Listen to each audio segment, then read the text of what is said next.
guys, kat napunta karon sa ato ang bago nga vlog. So ang ato ang topic karon is kung saan nimo pag travel long distance kuyo kung imong puya, imong toddler. So unsay mga technique.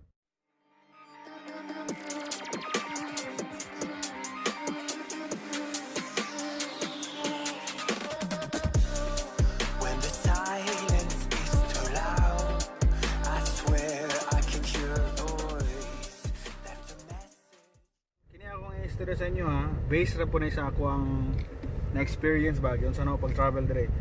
So, ang overall ng mga travel, ang total hours na travel na mo sa plane is kung wala ko masayap 16 hours.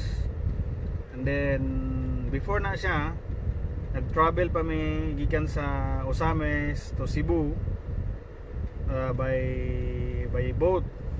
Kama na mag-travel, nag-rest mi kadto sa hotel, and then kadlawon nag-start na din ang among travel by plane. So tuloy-tuloy na din na siya, 16 hours in total sa Kawanangan, sa Himpapawid. And kung i-total yung mga waiting time, sobrang 24 hours. So unsay mga technique. Number 1 guys, before ka mag-travel, imuhag ang i-check ang imong checklist. Dapat na kay checklist first yun. Clothing.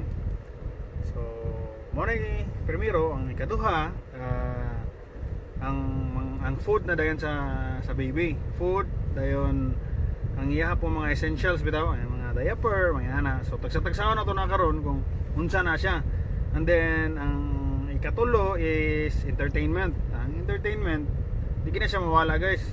Mo na siya usa sa pinaka-importante sa tulo. So, una clothing, food and essentials, kuha na siya, combine, ay katuloy sa entertainment. I-explain ako na niya unsa na. Dayon, ang pinaka-ulahay sa tanan, last but not the least, is ang mga ultimate technique kung saan mo pagbiyahe bitaw nga dili kay labad sa ulo ba. Ato ang tagsa-tagsaon, unahon na to daan ang clothing. So, check mo daan kung unsay temperature, unsay weather sa imuhang destination. Sample, init ang imuhang hot ang imuhang destination. Syempre ang imong suoton itong mga mga comfortable lang, for t-shirt nga cotton, dayon dili siya init sa ba, di siya init sa lawas ba, especially sa bata. Kaya ang atong topic diri ang bata magyud, siya gid atong priority. Bata imong suotan og baby, imong suotan og kanang comfortable ayan. Kung mahimo nadyo kay perminting pahid sa likod ba kay panington na kay kanang sitaw kana labakara ba. And kung cold guys, mga kabiz, kung cold, syempre mag-jacket jud ka. Dayon na idea na ang uban bisag jacket magsuot sila sanina in layers ba. So kay t-shirt, kamo sa t-shirt napad jud kay lain nga t-shirt or sweatshirt. Taas nga shirt ba. So kung example guys, igang pagabot mo sa airplane, igang tangtango nimong sa ka-shirt. Kung igang, then di po kasi yung nakagigang, bali ang imong gisuot karon igang na siya para sa imong kuan, ay kuha na ni mo imong jacket, nakay do ka t-shirt, so inaana ba. Dayon, beware guys kay labi na sa airplane, medyo bugnaw ang temperature compare sa kuan kanang room temperature ba. Kung compare ni mga airplane, bugnaw gina siya. Di ko sure ha, pero I think ituyo na nila para mapalit kag mga pabugnaw sa sulod. Hindi ko sure guys, or I don't know, basi gituyo nila kay para ang uban magod nga airlines, ang uban nga airlines mga guys, based sa experience lang nako niya, dili pud tanan kana kanang nigsulod mo sa airplane kuan pa room temperature pa okay pa kayo, comfortable kay ka. Pagka hapit na matulog guys, kanang pangitngit na bitaw, mamalong na bitaw suga ang airplane, ila din ang pabugnawan. Inipabugnaw nila na tungdaw na kay ka, magsuroy din na sila habol, baligya din sila habol. oh sir, ma'am, na may available nga hapon, palit ka ma'am, mo gamit ka ma'am. Siyempre, gakurog lang ka mo, palit jud ka. So, na-experience na ako na siya guys. Hindi na ako istorya kung sa nga airlines, pero nagi mga yan na ngayon na. So, mas may already mo, mamo jacket. Kung igang kuha na jacket, kung tugnaw, ibalik ang jacket. Ano na ka-simple. Ang importante nga ready ba? So, mo to siya kung cold no. Dayon, kinahanglan guys, napod mo medyas, magbutang mo medyas. Kay pan ba? Para dili makita ang hugay mo kuko. Joke lang ito.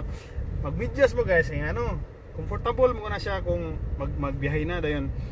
Kung example guys, magsapatos mo, ang imong suoton nga sapatos, katong dali ra bitaw matangtang bitaw, dili na ka magtangtang og liston, dugay kay ka mo man nakita katong ibot tay makaya na pasulod na bitaw ka sa airport.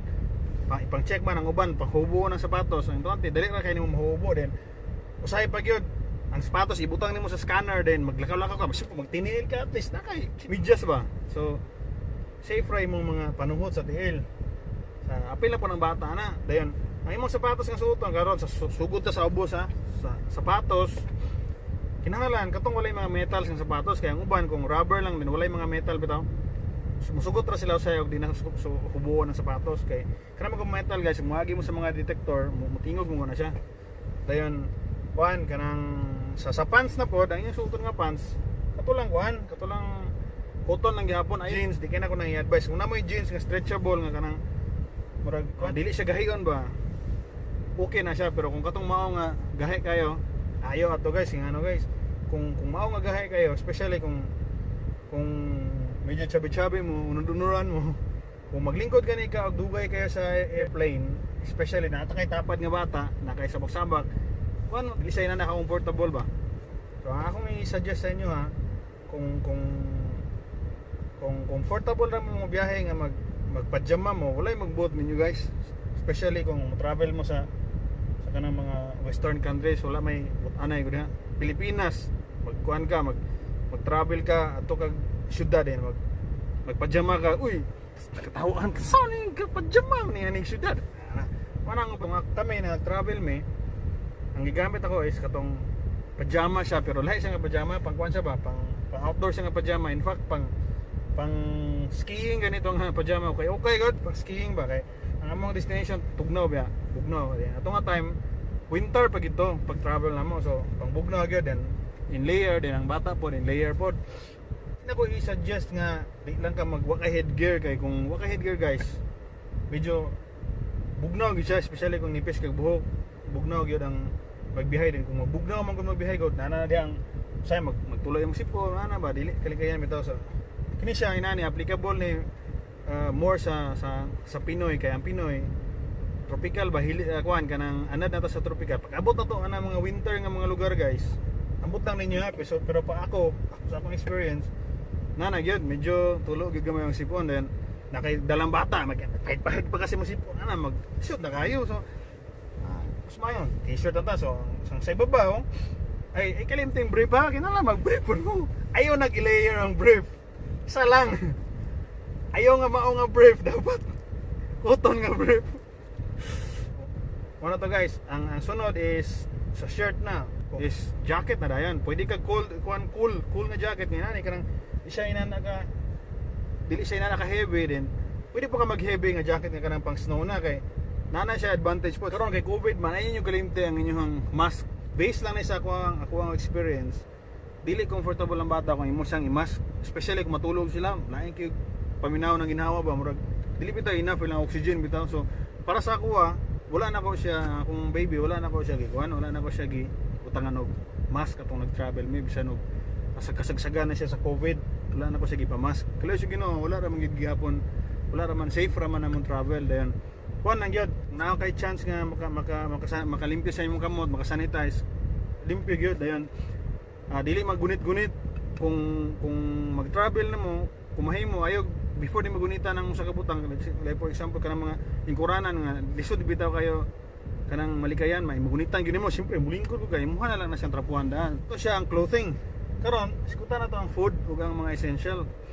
So sa food gani guys, syempre kay kato si baby katong gabihay may kuan man siya to 14 to 15 months man siya old atong gabihay may. So nagpalit ko ganang powdered nga food ba nga kana bitang kung imuha lang siyang ibutang og tanganin mo siyang tubig, imo siyang i-mix, kuha na siya. Pero na din na siya glugaw. Buto ipakaon sa bata. So nagdala ko na guys, ang akong gibuhat sa before ana, naghanap ko mga container. Kani nga container kana nga sa picture nga container. Muna akong i-andam, nag-andam ko para sa food, nag-andam ko para sa milk.